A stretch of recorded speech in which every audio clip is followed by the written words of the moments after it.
के बच्चे तो कंफ्यूज थे ही। अब कंफ्यूजन की स्थिति रेट लेवल 2 के खास करके हिंदी के जो परीक्षार्थी रहे उनमें ज़्यादा कंफ्यूज पैदा हो गए। बहुत सारे विद्यार्थी जो परीक्षा दे के आए हैं, परीक्षा हॉल से निकले हैं, उन्होंने इस बात को स्वीकार किया है कि प्रश्न इस प्रकार के थे अब की बार कि ज़्यादा प्रश्न अटेम्प्ट कर ही नहीं पाए। हालांकि प्रश्न मीडियम स्तर के थे, कुछ सरल भी थे, कुछ प्रश्न मध्यम स्तर के थे और कुछ प्रश्न ऐसे भी थे जो कठिन स्तर के माने जा सकते। परंतु ओवरऑल पेपर की कंडीशन को देखा जाए तो पेपर मध्यम स्तर का ही मानेंगे। हमने भी पेपर दिया था रेट लेवल 2 में हिंदी का। तो परीक्षा हॉल में जब बैठे थे, परीक्षा दे रहे थे, उस समय ऐसा लग रहा था कि पेपर बहुत आसान है और बहुत ज़्यादा मेरिट चली जाएगी। जैसे जैसे समय बीतता गया, समय के बारे में सोचा तो वह समय निकल रहा था और प्रश्न बहुत ज़्यादा बच गए थे, क्योंकि प्रश्न इस प्रकार के आए हुए थे, खास करके विश्लेषणात्मक रूप से प्रश्न थे। एक ही प्रश्न में 5-5, 6-6 प्रश्न दे रखे थे। उनकी कन्फ्यूजन स्थिति इस प्रकार बना दी गई कि एक प्रश्न को बच्चा आते हुए भी कर रहा था तो 1.5 से 2 मिनट ले गया। अब बताओ प्रश्न पूरे कहाँ से अटेम्प्ट होंगे? जब प्रश्न पूरे अटेम्प्ट ही नहीं हो रहे हैं तो मेरिट हाई जाने का मतलब ही नहीं है। गलत और सही का तो बाद में फैसला होता है कि कितने बच्चों ने अटेम्प्ट किए और कितने उनके गलत हुए। ये तो बाद की बात है। पहले बात आती कि बच्चे 115 से 120% अटेम्प्ट कर पा रहे हैं या नहीं कर पा रहे 150 में से। अब वही प्रश्न अटेम्प्ट नहीं हो रहे हैं। जिस बच्चे ने 120% अटेम्प्ट कर भी लिए हैं, मान लीजिए, तो उसकी स्थिति इनसे जो 110 अटेम्प्ट किए उनसे ज़्यादा खराब होने वाली है, क्योंकि जल्दबाजी के चक्कर में उसने बिना सोचे समझे, ऐसा लगा कि यही उत्तर आएगा, और बिना सोचे समझे प्रश्न को अटेम्प्ट किया और गोला भर दिया। तो वो चांस ज़्यादा हो जाते हैं कि गलत भी हो जाए और सही भी हो जाए। मैं नहीं कहता कि उसका गलती हो जाएगा, परंतु चांस ये है कि उसका प्रश्न गलत भी हो सकता है। हालांकि आंसर की मिलाने के बाद में कुछ बच्चों ने इस बात को स्वीकार भी किया है कि जल्दबाजी के चक्कर में हमने सही प्रश्न को भी गलत कर दिया, आते हुए प्रश्न को भी हमने गलत कर दिया है। तो मैं ये निश्चित तौर पे कहूँगा, परीक्षा को लगभग 1.5 महीना गुजर चुका है और अब पूर्ण रूप से हमें इस बात को गहन रूप से समझने के बाद में पता चला है कि मेरिट है वो 110 प्रश्नों के आसपास रहने वाली है। अब वो 110% में से विद्यार्थी ने कितने सही किए और कितने गलत किए हैं, ये तो उस परीक्षा हॉल में बैठे परीक्षार्थी बता पाएंगे, या आंसर की आने के बाद में जो मिलान करेंगे उसके बाद में फाइनल आंसर की, उसके बाद में पता चलेगा। बहुत सारे कोचिंगों के आंसर की बच्चों ने मिलाई है, फिर भी 5-4 प्रश्न ऐसे होते हैं जो कन्फ्यूजन पैदा करते हैं हर कोचिंग वालों से, या कोई जो यूट्यूब पे टीचर पढ़ा रहे हैं उन्होंने भी अपनी तरफ से काफ़ी इफेक्ट दिया है आंसर की बनाने में। फिर भी हो सकता है कि आंसर की जो आरपीएससी जारी कर कर्मचारी बोर्ड जारी करता है उसमें से 1-2%, 3-4% ऐसे भी जिनके आंसर पलटे जा सकते हैं। अब बात एसएसटी की आती है, तो एसएसटी भी यही हाल था, उसमें भी 1% में 3-4% दे रखे थे। अब बताओ बच्चे करें तो क्या करें? आते हुए प्रश्न को भी बेमुश्किल से अटेम्प्ट कर पाना उनके लिए एक चिंता का विषय बन गया था। प्रश्न तो आ रहे थे परंतु समय फिर भी कम होता जा रहा था।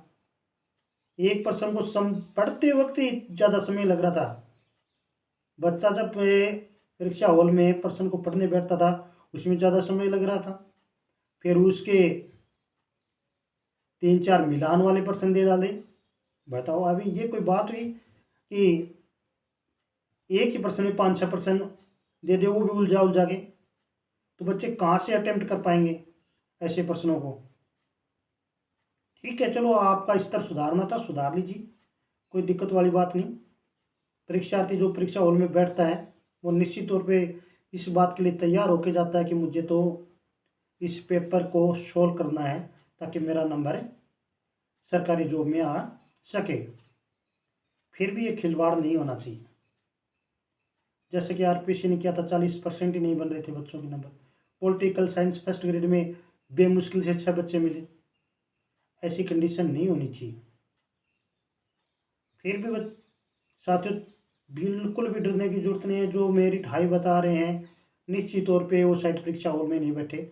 जिन्होंने भी, मैं ये नहीं कहूँगा कि सभी गुरुजी गलत हो सकते हैं, सभी कोचिंग सेंटर गलत हो सकते हैं, परंतु मैं इतना जरूर कह सकता हूँ कि जिन्होंने ये कहा कि मेरिट हाई जाने वाली है हिंदी की, तो निश्चित तौर पे वो गलत साबित होंगे। पोस्ट कम हो सकती हैं, परंतु ये भी ध्यान रखो, पोस्ट कम होने से क्या होगा, बच्चे आखिर प्रश्नों तक तो पहुंच ही नहीं पा रहे थे। वो भी हमें ध्यान में देने योग्य बात है कि मेरिट हाई कहाँ से जाएगी। फिर मैं पक्का तौर पे कह सकता हूँ कि 110 प्रश्नों के आसपास मेरिट रहेगी सामान्य की। उसके बाद में 2-3 नंबर ओबीसी के कम कर लीजिए, उसे 4-5 नंबर कम एससी के कर लीजिए, और उसे 5-4 नंबर कम एसटी के भी कर लीजिए। अपनी कैटेगरी में महिलाएं अपने 2 नंबर कम कर सकते हैं कैटेगरी के हिसाब से, या एमबीएस ईडब्ल्यूएस और एमबीसी वाले भी अपनी मूल कैटेगरी से 4-4 5-5 नंबर कम करें सकते हैं। ये मैंने एक आइडिया बता दिया कि जो मेरिट है वो सामान्य के 110 प्रश्नों के यानी कि 220 नंबर के आसपास जाने वाली है। ये एक पक्का तौर पे आइडिया लगा लीजिए। कहीं भी किसी भी बच्चा ये कहने की स्थिति में नहीं है, कोई परीक्षार्थी ये कहने की स्थिति में नहीं है कि मैंने 130% अटेम्प्ट किए हैं।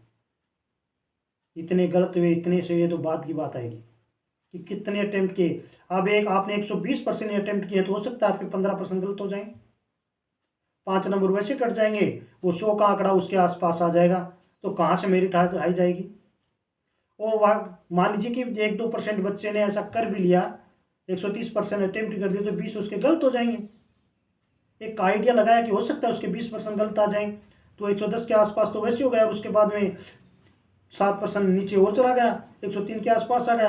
तो मैं ये कह रहा हूँ कि निश्चित तौर पे आप जिस बच्चे ने 110% सही कर रखे हैं वो बेफिक्र हो करें, रिजल्ट का इंतज़ार करें, और अपने आप को आत्मविश्वास से पूर्ण रखें कि मुझे मेरा नंबर मिल जाएगा। आपकी बात कहीं 130 मेरिट नहीं जाने वाली, 130 प्रश्नों की मेरिट नहीं जाने वाली, कहीं 120 प्रश्नों की मेरिट नहीं जाने वाली है। ये 110 के आसपास मेरिट रहने वाली है। पेपर का स्तर भी अच्छा था। कौन कहता कि सरल पेपर था। एक बार 10 मान लीजिए 150% आते हो कहीं भी, तो उसमें से मुश्किल से 30% सरल आ जाए तो उसको सरल नहीं कहा जा सकता। वो तो हो सकता है कि सभी बच्चों को आ रहे हो 30%, ये कह सकते हैं कि सरल हो गया उनके लिए, परंतु वो पर्सन सिलेक्शन का कोई भी इफेक्ट नहीं डालती। सिलेक्शन पर, मेरिट पे कोई इफेक्ट नहीं डालती। पर्सन वो डालते हैं जो मिडिल स्तर के होते हैं, जो बच्चे को लगे कि मुझे आ भी रहे हैं फिर भी लगे कि ये कहीं गलत ना हो जाए, वो पर्सन करते हैं। कौन बच्चा उसमें रिस्क लेता है और कौन बच्चा इसमें रिस्क नहीं ले पाता, वो ही तय करते हैं कि ये पर्सन उस बच्चे को आए या नहीं आए। वो करके आ गया, जिसका सही है वो सिलेक्शन की दौड़ में चला जाता है, और जिसका सही नहीं है वो सिलेक्शन की दौड़ से बाहर हो जाता है। यही होता है। रेट लेवल में भी यही हुआ। रेट लेवल की जो मेरिट है मैं एक तौर पे बता सकता हूँ, पक्के तौर पे तो नहीं कह सकता, परंतु मोटा मोटा आइडिया कह सकता हूँ कि 85 नंबर के आसपास उसकी मेरिट, सॉरी 85% के आसपास उनकी मेरिट रहने वाली है।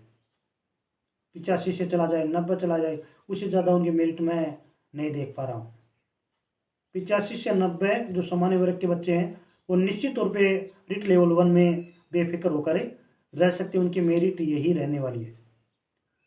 इन्हीं शब्दों के साथ मैं आपको नमस्कार करता हूँ। जय हिंद, जय भारत।